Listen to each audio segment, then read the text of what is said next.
Yes, it is. It is exactly 13:46. Yeah. So good afternoon, sir, and good afternoon to all. Uh, I welcome Professor Marcin. He has a vast experience. Right now, I have seen he has a 58-page biodata.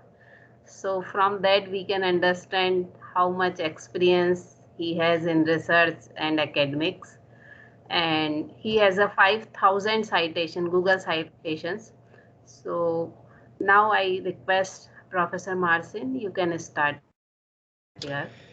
Okay, ladies and gentlemen, it's a real pleasure to be able to talk to you, even though honestly, it would be much better and it would be even greater pleasure for me if I was with you in Jaipur because tonight after my talk, I would continue my quest because my quest when I go to India is to find the best paneer dish.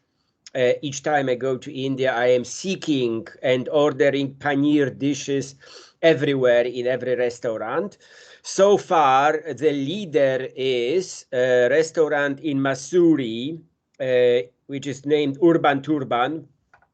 Their dry paneer from the tandoori oven was absolutely the best paneer I had so far. But of course, I am still looking forward to have better paneer experience.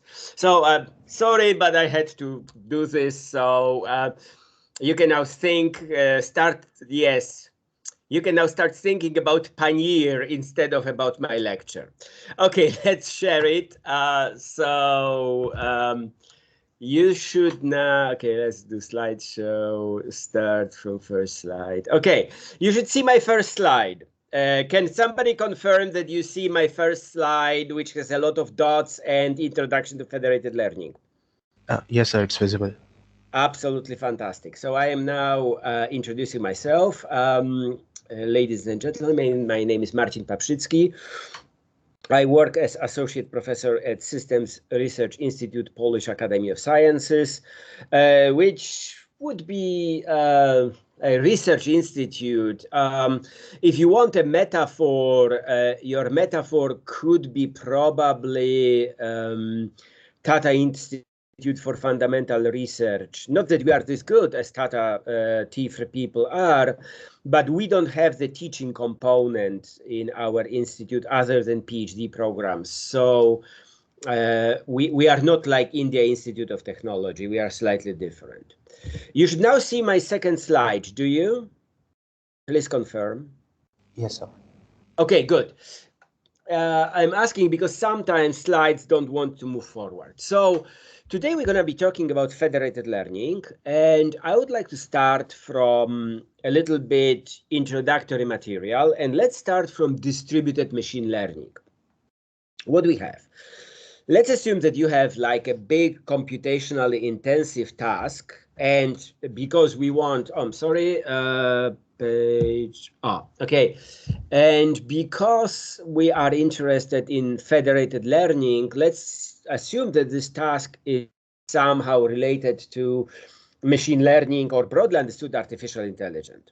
Okay, artificial intelligence task, large one that requires a lot of computational power.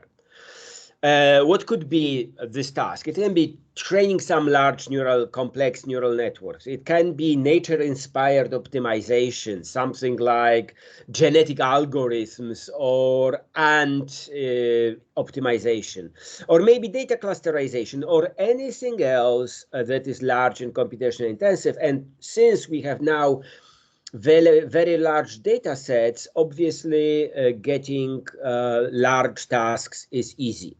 Now, if the data sets are very large, then getting this task completed on a single computer could require a substantial amount of time. And Damian, if you are there, what was the longest time you were running some of your machine learning algorithms on a single computer? Are you there, Damian? Can you tell us?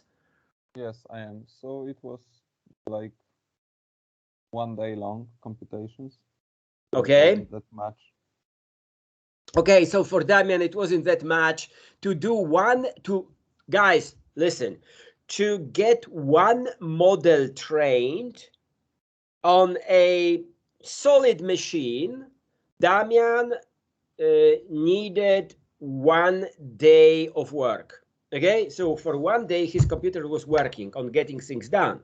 Now, this is a lot of time, especially if you are waiting for those results, and especially if you are not sure if the model that you're going to train will be the good one. One of the bottlenecks that Damian in his master's thesis ran into was how to run all experiments, because he had a very large data set that he was playing with, and how to run all the experiments with various meta parameters that had to be explored. It's complex. Now, let's assume that you have multiple computing nodes. So you have like parallel computer, you have network of workstations, you have cluster computer. Okay, guys, you are in uh, Jaipur Manipal University, and I have been to your campus once, and I know that you have computer laboratories. So let's assume that you have a whole laboratory. Well, then somehow maybe you could divide the work and at the end combine the results. So each part of work will be run independently or semi-independently on different machines. And then somehow the question is how we combine it. By the way, the combination of results can be done once at the end. So you run optimization on multiple machines and you pick the one that has the best results. Or maybe you run it, you exchange some data, you run more, you exchange some data, and so on. There is some iterative process. Doesn't matter what it is, because if we go back, since we have here the specification that this can be a lot of different forms, you don't know. We are not making any statements what this iterative process is, some kind of iterative process. Now, so that you know, distributed machine learning is an old thing.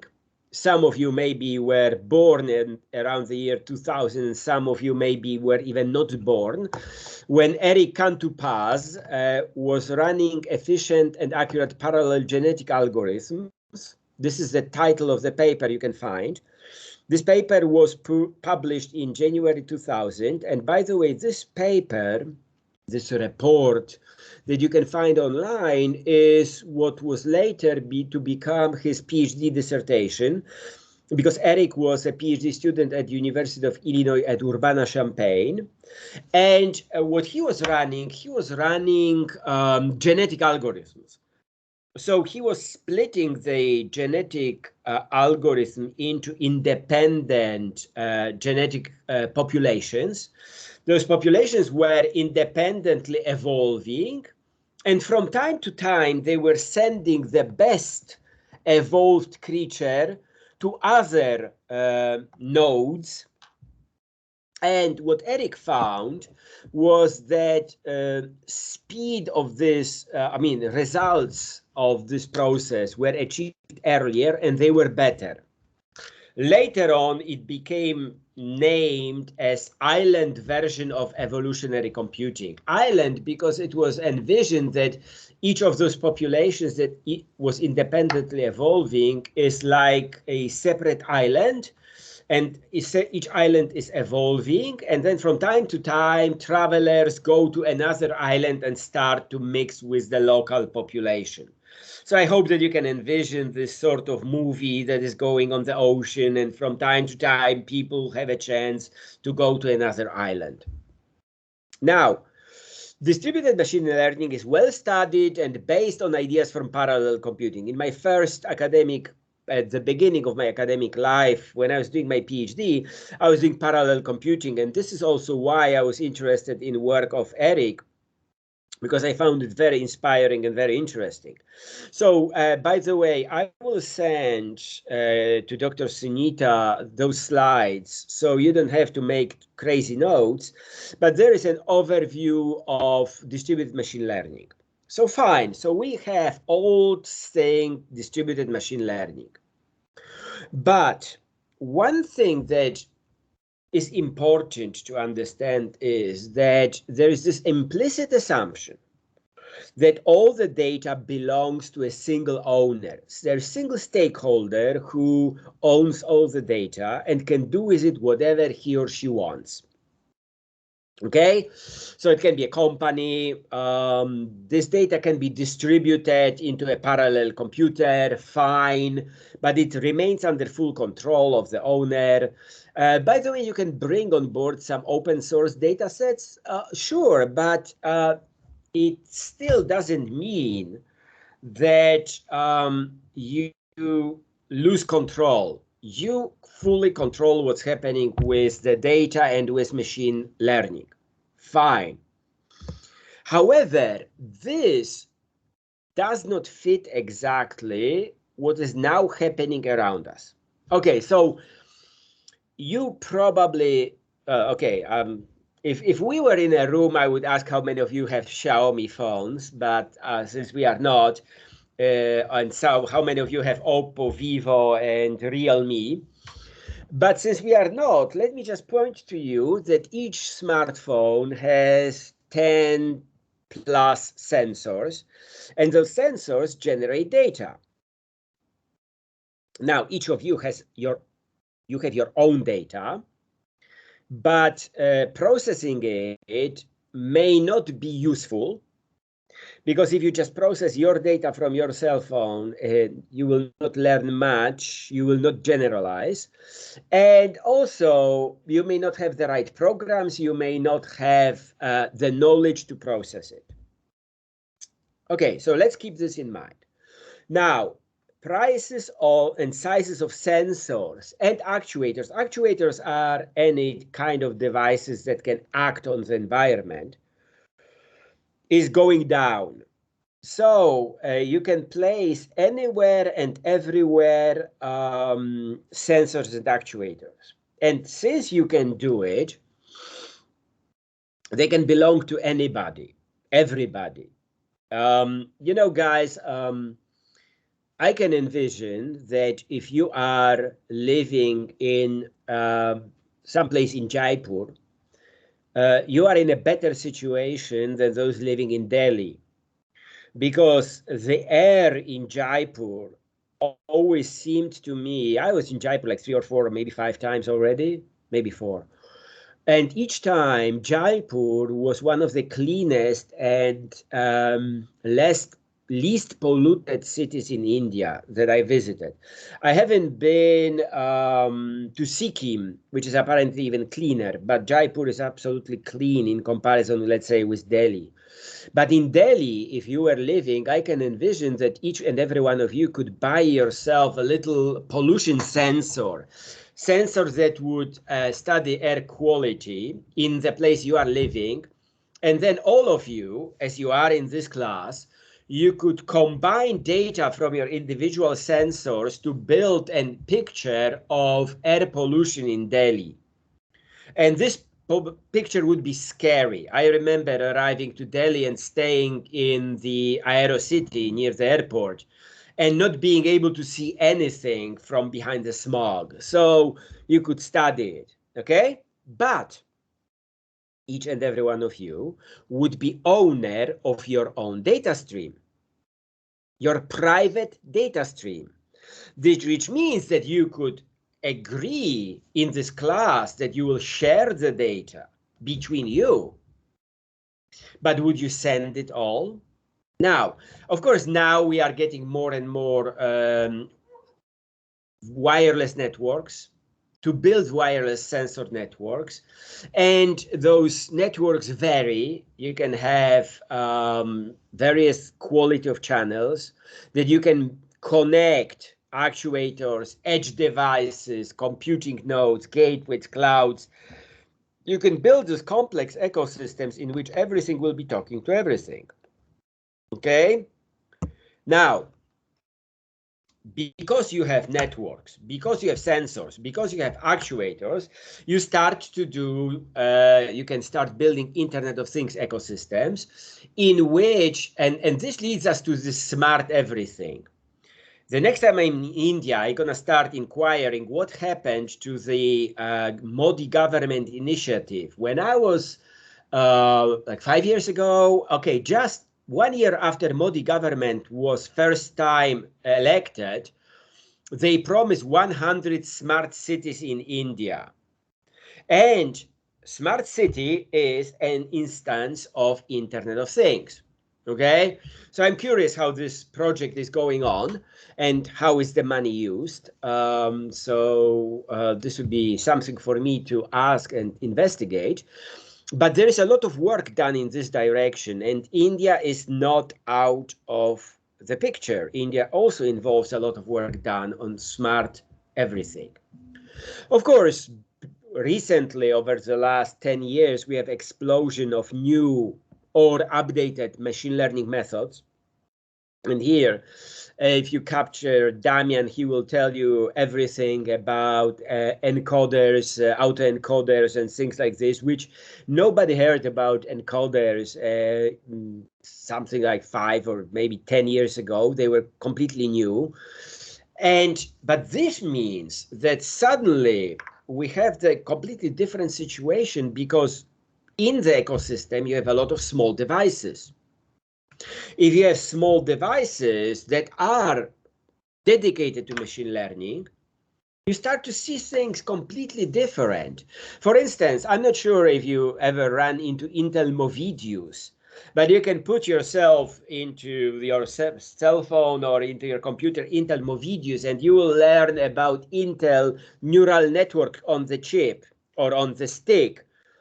There is also NVIDIA Jetson Nano. It costs, I think, around $100 that you can run. This is a GPU. You can run neural networks on it. And those are small, cheap devices that you can put into the ecosystem. But this means that whoever puts it into the ecosystem is the owner of what's happening there. So the first observation, which is important, is, okay, second observation. First observation is distributed machine learning is old and we know it. However, it is related to individual data ownership, but now individual data ownership is gone. It's no longer valid as a vision. We need something novel, okay? We need to address challenges from this year, from now, from today. So you have multiple devices that store local data that is valuable, maybe not only, but primarily if combined with the data stored in other devices. Okay? If we are collecting local images, they may be many and large. And if there is a lot of large images that are collected locally, and the network is relatively weak, then sending all of those images to the cloud may be something that is not what you want to do. I hope that you see this, okay? Think about a situation in which you take a lot of photographs, high resolution photographs, and then you wait for half of an hour to transfer them to the cloud. Okay? Not good. Sometimes, moreover, images cannot leave the location. And here we are talking about medical images. And by the way, I am really sorry if any one of you was confronted in your family with COVID-19 and consequences. But I want to tell you this. Recognition of COVID and medical procedures related to COVID involve a lot of medical imaging, because they are COVID attacks lungs, and X-rays and other medical images of lungs are now extremely important, and there is a lot of them. But most typical scenario, at least in parts of the world that I know more about, I'm not sure how it is in India, is that images cannot leave the premises of the clinic.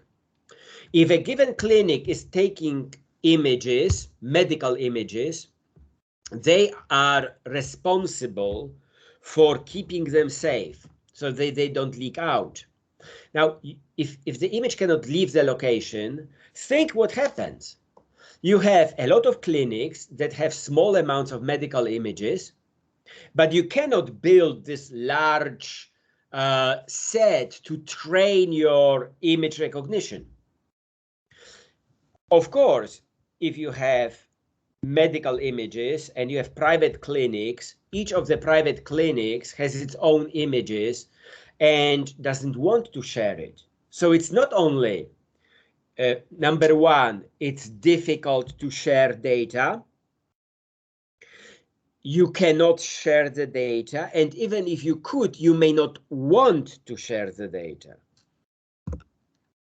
So you need a different approach, and this different approach, about which I will tell you through the rest of this lecture, is federated learning. Federated learning is distributed machine learning. However, no data leaves the location. So each node that participates in the training of a shared model uses its local data to train subversion of the model. Then somehow parameter updates are combined in the central model, and updated model is redistributed to participating nodes, and process repeats. So let's pause for a moment, because this is crucial. So in federated learning, okay, let's go with the clinics. Let's say that you have 3 clinics in Jaipur, X, Y, and Z. There is initial model. They will be running joint image processing, medical image processing. So based on, we're going to use a little bit of initialization of transfer learning. So we're going to use one of the big data CFAR maybe to train some neural network. Then we send this pre-trained model to the clinics. Clinic X is running, I don't know, maybe like 20 or 30 or 100 rounds of training using its own data. Clinic Y is doing the same. Clinic Z is doing the same.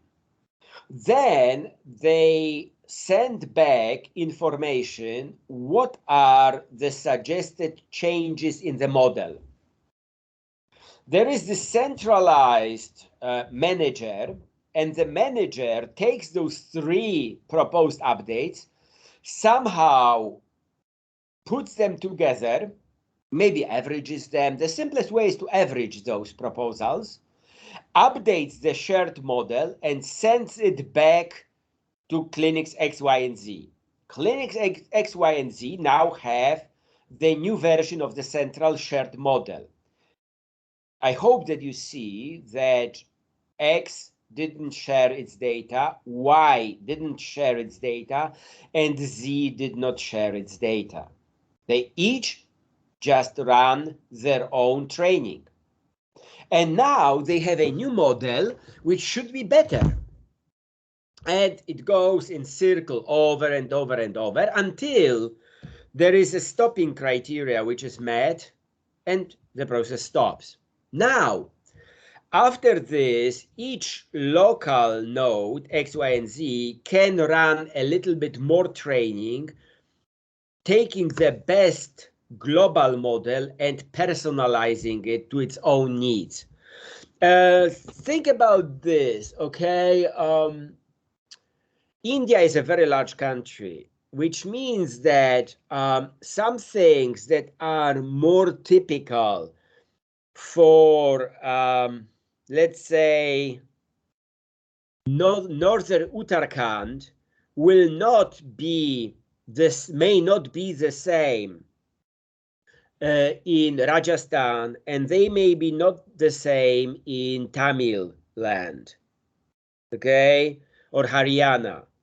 So after the joint model is created, it may be locally improved to take care of variability between the states. Okay, this is a possibility. Now, so what is the difference? Distributed machine learning has a single data owner.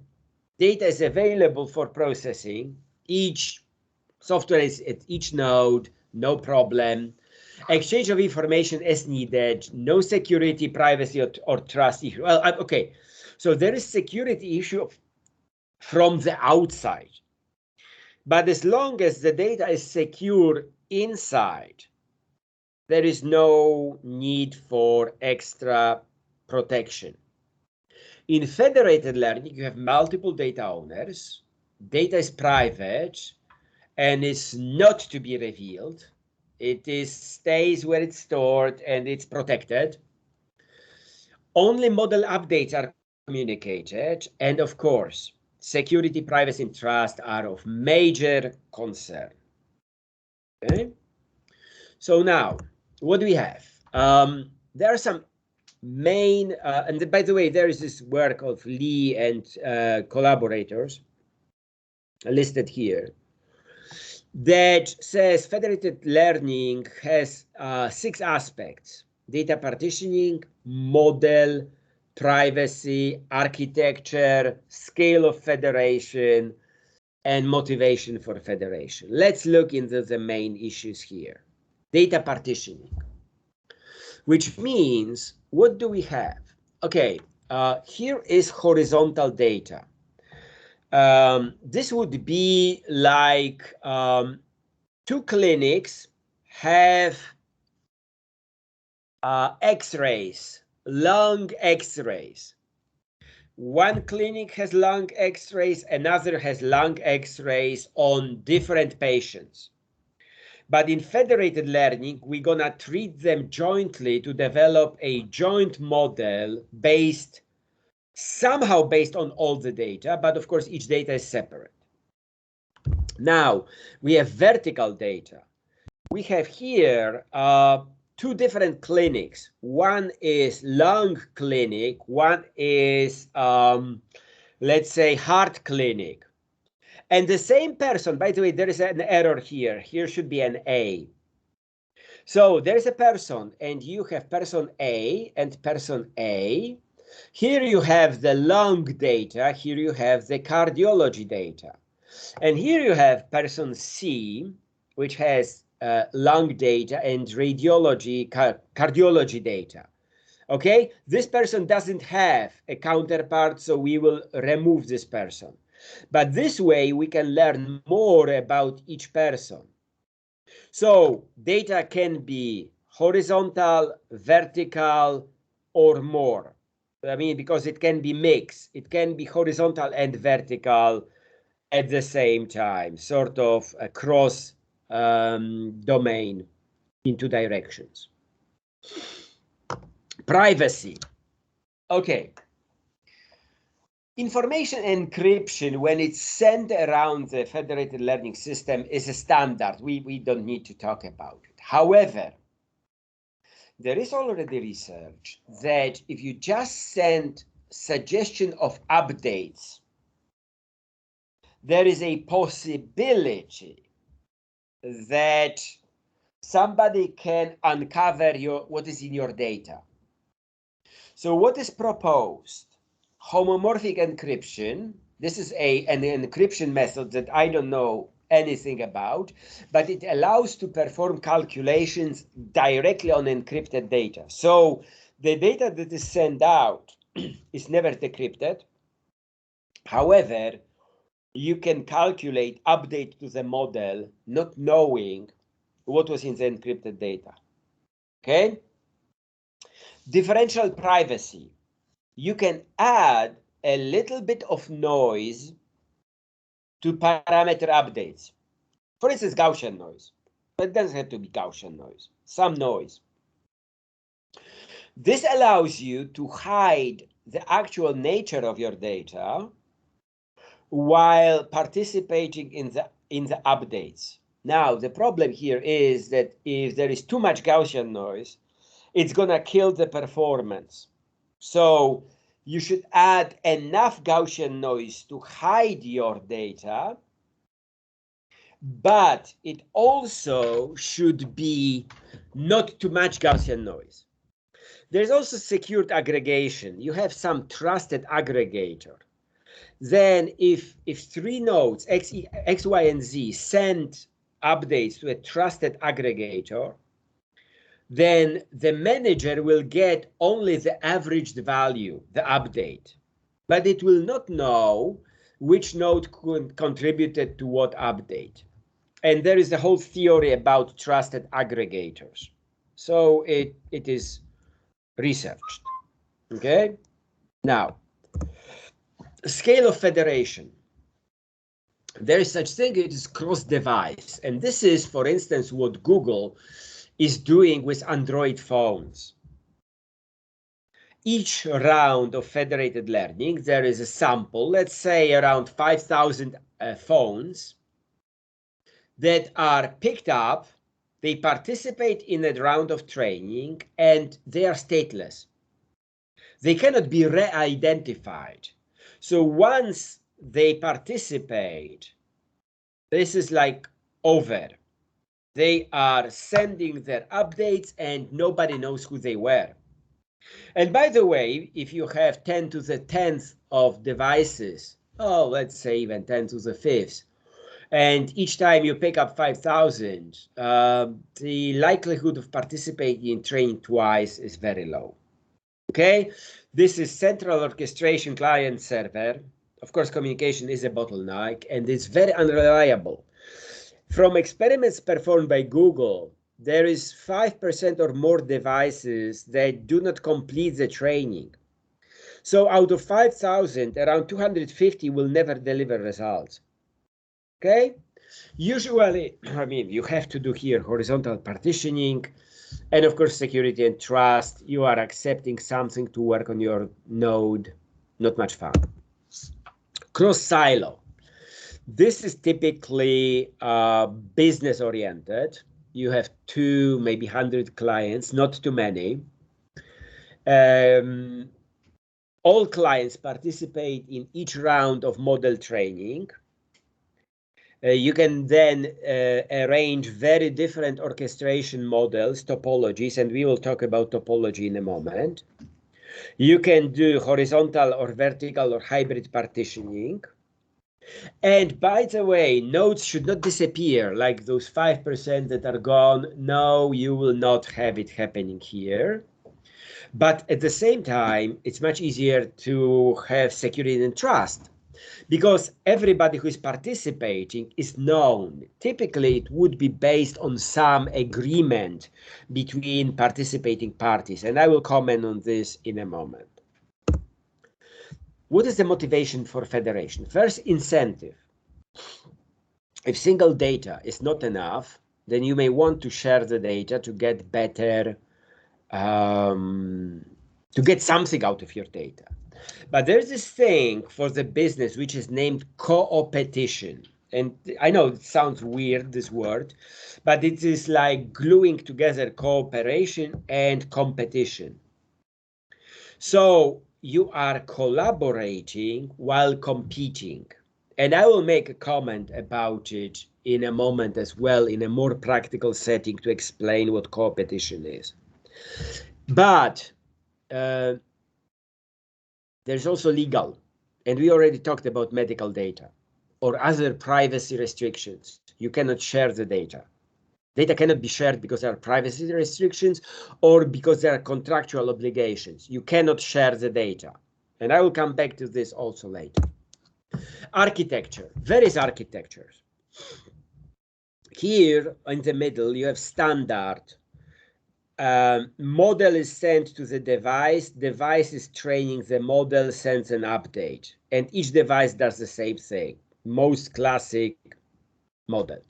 Here you have a medical case where there is a selected party that gets all the gradients, the trusted party or something like this, that will be updating the model. Or you could do this, that various parties will be updating the model. You can try to build security and trust and privacy.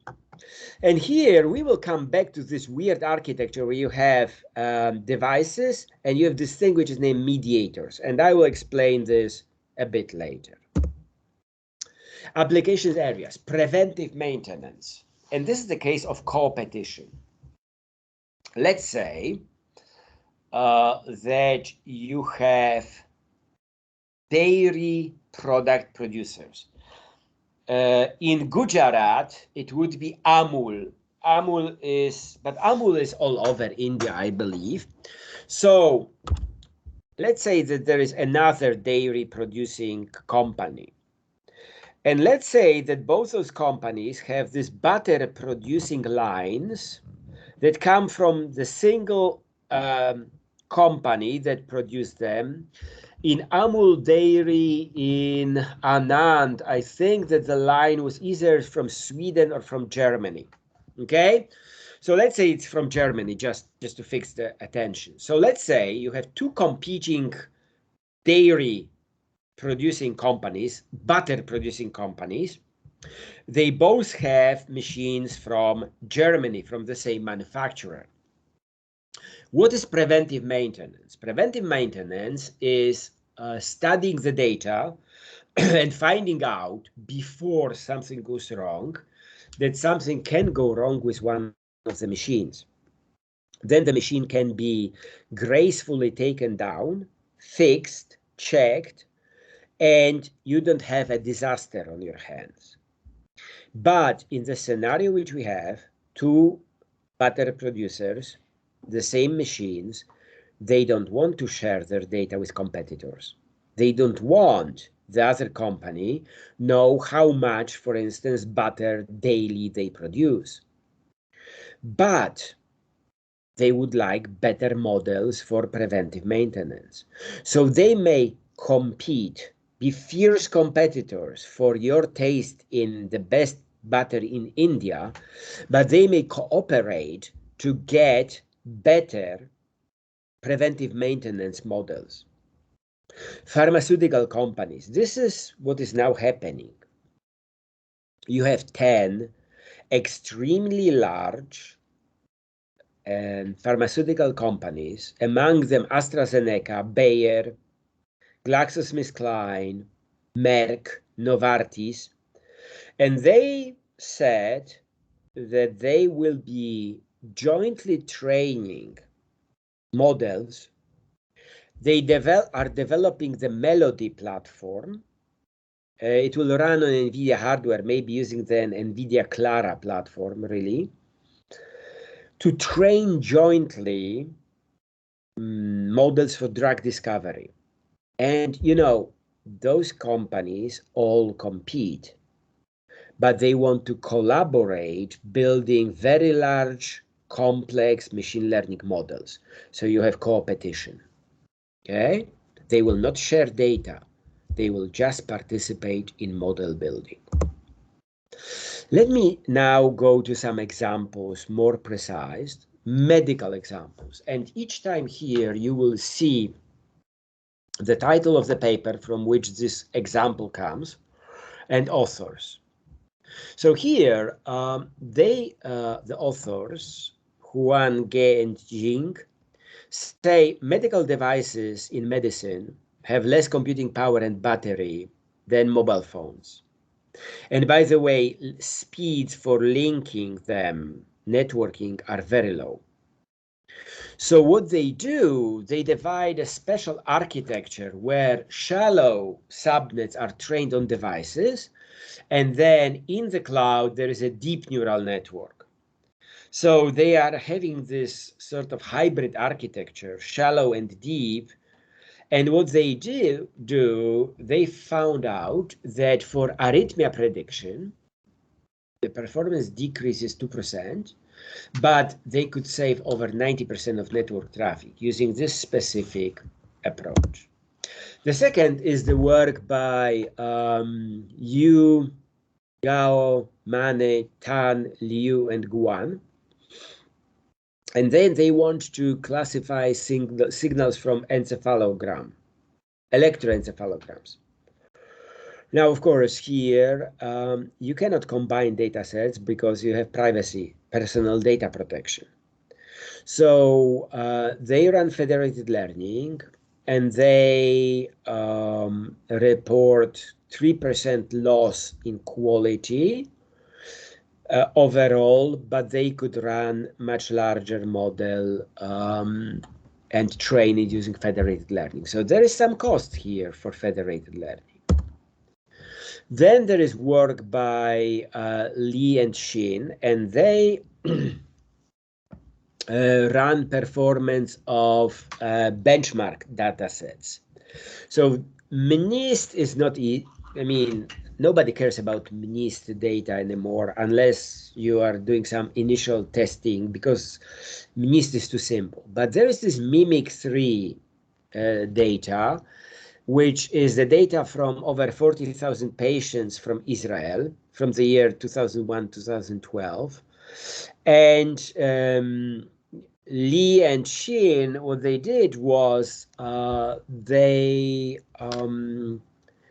tried various methods for training, for communicating, for performance testing, and they found out that the performance, depending on what they were running, was between 89 and 95%. So it wasn't too bad. And this is important, this piece of work, because it shows you that there is already potential for benchmarking performance. Now, an example of a whole research area. A research area which is related to data imbalanced. Okay, overall, in the data set, what we want is identically and independently distributed data, IID data. Look, if you have a big data set, your data can be perfectly IID.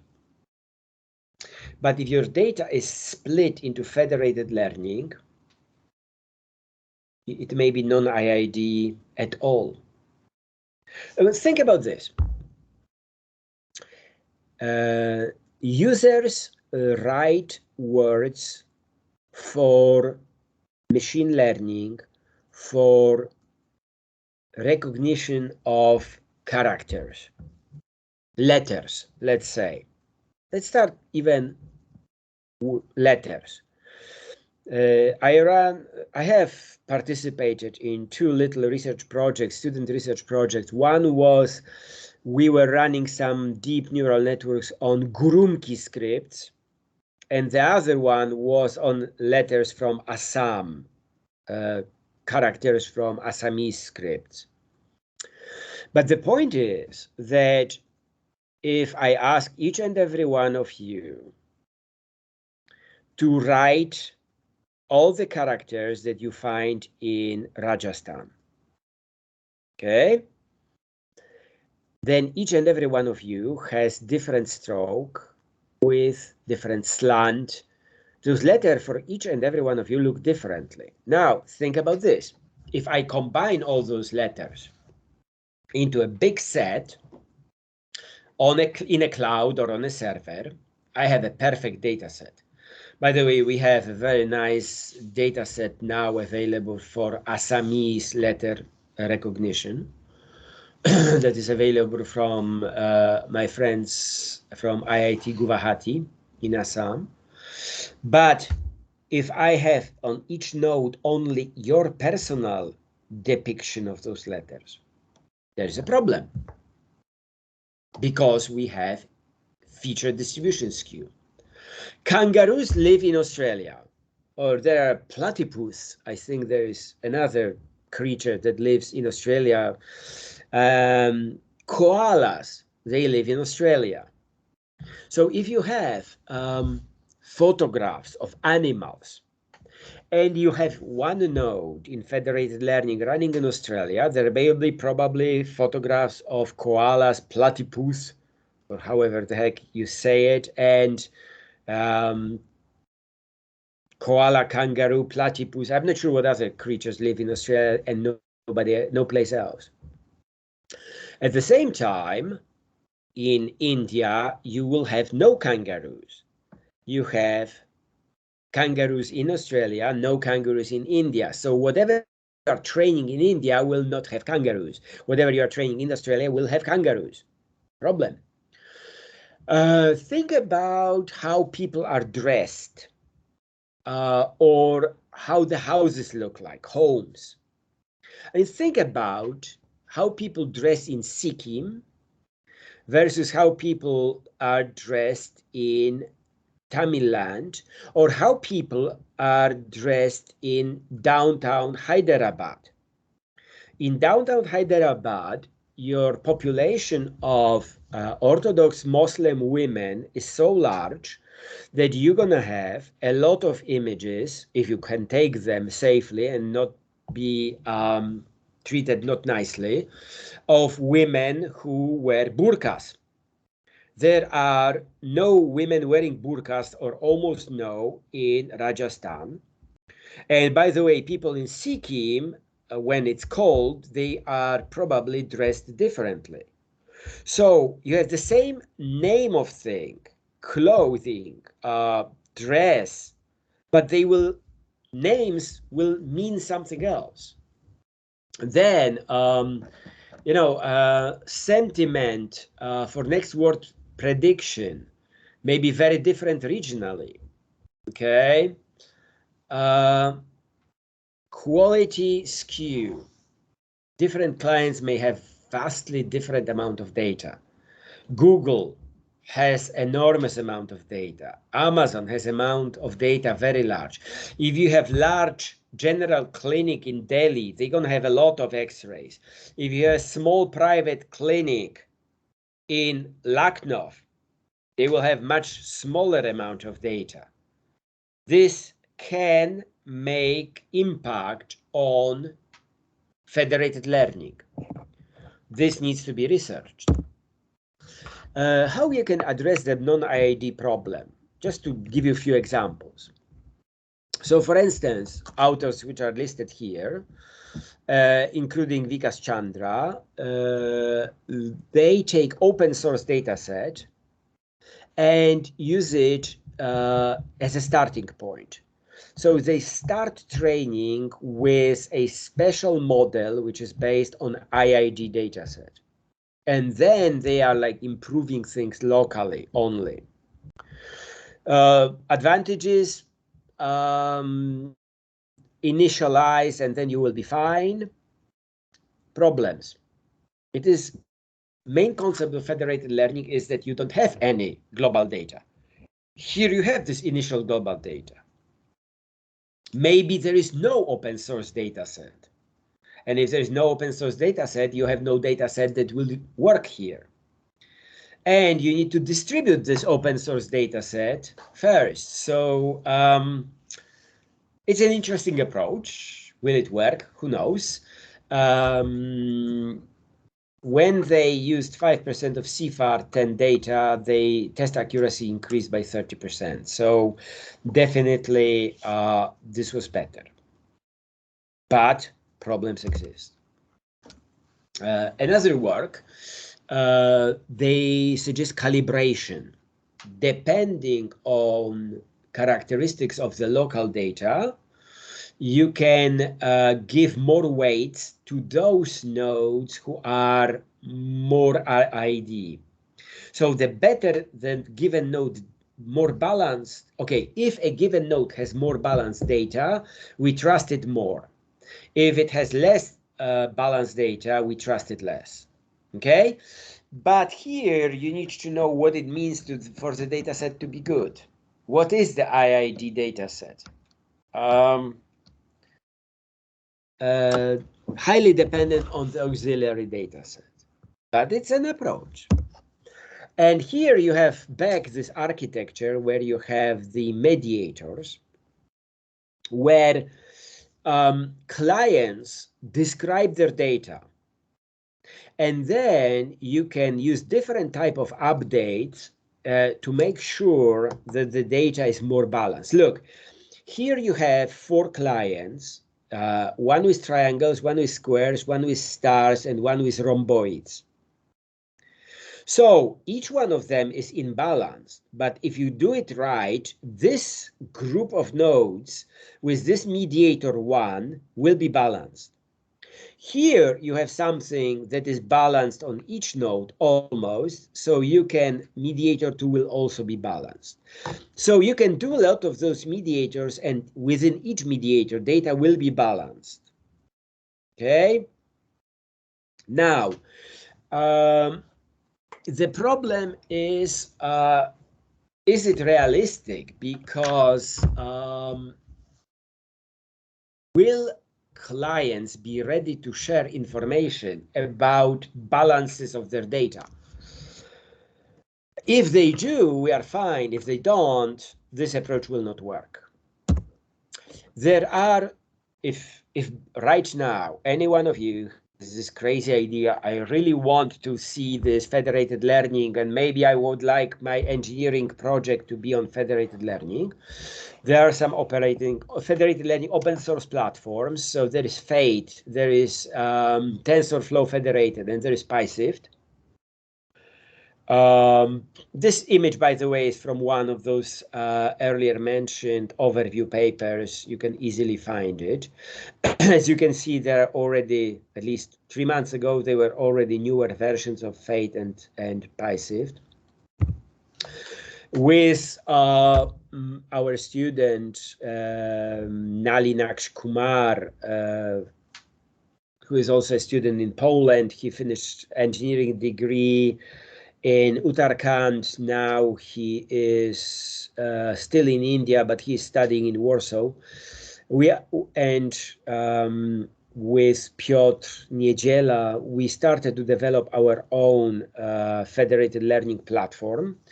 And this federated learning platform that we started to develop is on GitHub. And by the way, within the next 2 or 3 weeks, there is going to be a major update of this platform. So you can also try to use this tool. There are some things that are supposed to be there. They are not yet, but we will be developing it with students from Warsaw University of Technology and maybe within the scope of a specific project. And here, Damian may be responsible for some actions, but we will see how this is going to happen.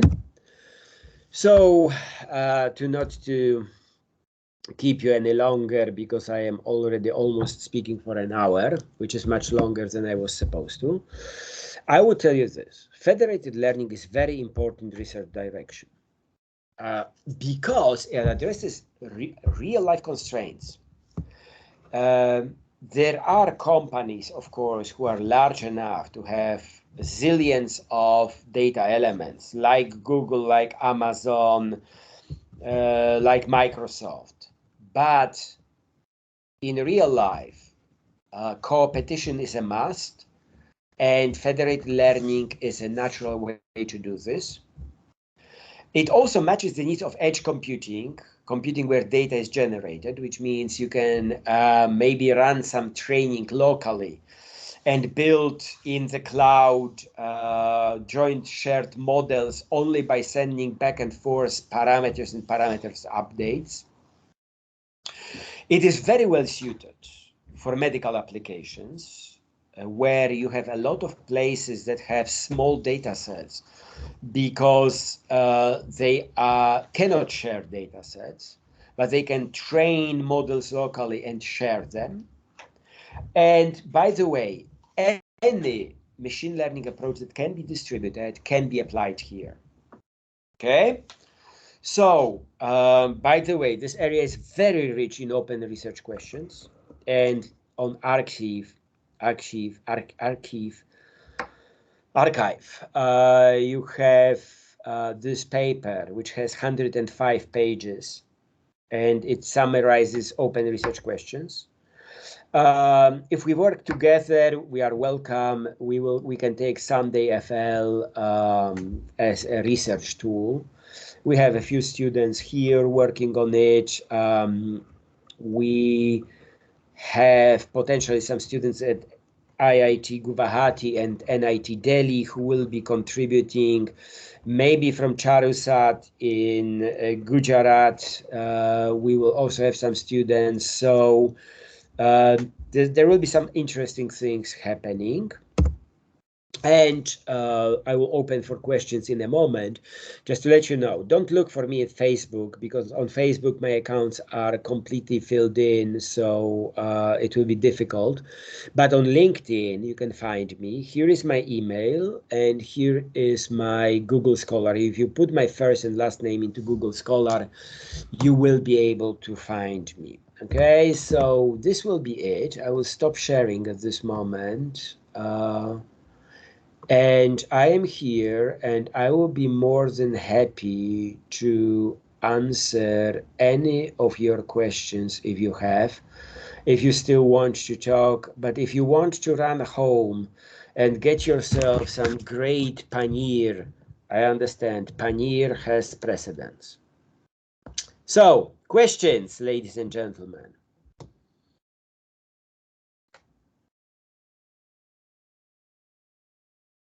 And then there was silence. Yes, Don't anybody have any question? Unmute and you can ask.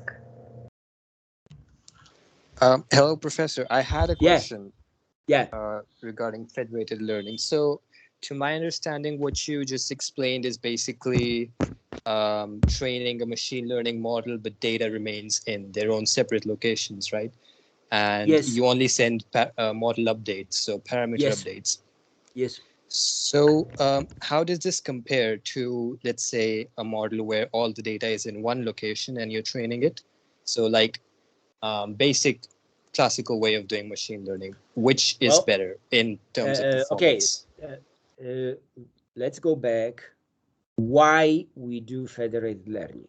Because for one reason or another, it is difficult and or impossible to have one joint data set. The key point behind federated learning is that there is growing number of realistic scenarios where you cannot get all your data to the cloud. Of course, if you can get all of your data to the cloud, let's say to Microsoft Azure, and you have enormous amounts of money to pay for the power of Azure, it will be better. Your results will be better. However, I was trying to point to you, and I think that I hope that majority of you can right now think about situation in which getting all the data to the cloud to do this joint training is impossible. One way or another, it can be restrictions which are legal, it can be restrictions which are technical, doesn't matter. The question is how we deal with this situation. Remember, scenario, each individual has some data, but the gain is only if we all share the data. Well, we don't share the data if we build a shared model. Okay, so this is a difference. You need to be realistic. You cannot get all the data unless you are, of course, in China where they have all the data together, but it's China and we don't want to live in a dystopian Chinese society. Anybody else? Kashish, you wanted to ask a question? Yeah, Professor, I had just one more. So, is this federated learning only possible with neural networks, or can we? No. As I said in my slide, anything any distributed machine learning that can be split into independent parts can be done. Neural, of course, look, nowadays everybody is totally about neural networks, okay? Everybody wants to do neural networks. So everybody's talking about neural networks, but there are linear models. Whatever you can split and combine will do the job. Anybody Right. else? So Go ahead, Kashish.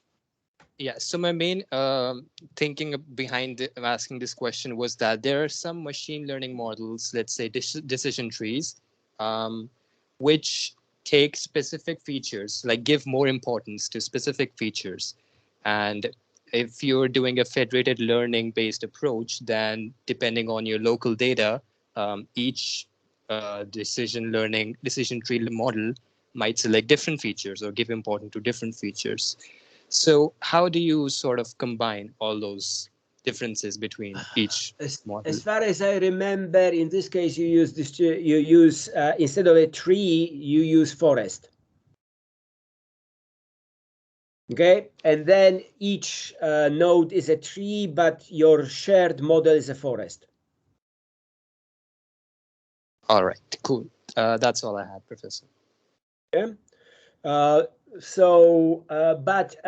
when you get those slides from Dr. Sunita, go to this 105-page paper, light reading, you know, taking into account that you can meditate. So you take 105 pages, meditate for a weekend, and you will have all the knowledge coming to you.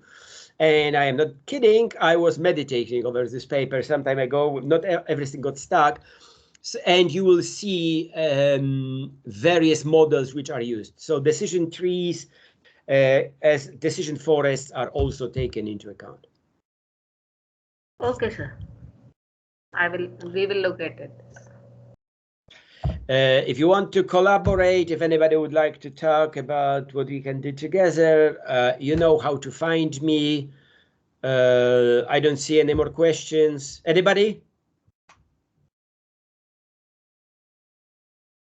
I don't see any more questions. So, guys, it was pleasure. I hope that you gained some insights from my presentation. And I think it's gonna be it. Thank you very much, sir. It is a very interesting and nice presentation. At least we got some new topic. Otherwise, we don't know what is the new. Namaste. Thank you very much. Thank you very much, sir. Namaskar, sir. Namaste. Namaste. Thank you. And I hope to see you guys next time when COVID is gone, coming to Jaipur, and hope to see you. Okay, and even I will talk to you offline. Also. Okay, let's talk later. For the time being, I have to run, and you get your paneer. Paneer is good. Bye. Thank you very much.